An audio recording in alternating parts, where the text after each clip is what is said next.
1950 সালের the representation of People's act, এই act অনুযায়ী এখানে বলা আছে যে নির্বাচন কমিশনের সেই তাদের অধিকার রয়েছে যে যারা যারা নির্বাচনের কাজ করবেন তারা সেই মুহূর্তে নির্বাচনের আওতায় চলে আসবে, নির্বাচন যে প্রক্রিয়ার বা নির্বাচন কমিশনের আওতায় চলে আসবেন।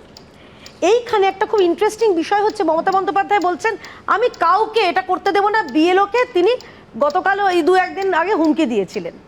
মমতা বন্দ্যোপাধ্যায় তিনি ভালো করে বিলক্ষণ জানেন, সুমন, এটা নয় তিনি জানেন না।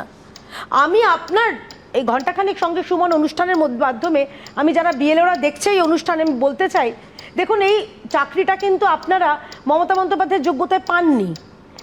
আপনারা এই এই সরকারের জন্য যে করছেন তাদের ধমকানো চমকানো বা আপনাদের কোনো বাসনা, সুপ্ত বাসনা সেগুলো পূর্ণ করতে, এইটা যদি আপনারা না মানেন, নির্বাচন কমিশন আপাতত কিন্তু এফআইআর হয়েছে 4 জনের, সাসপেনশন হবে, হাজতবাসও হতে পারে।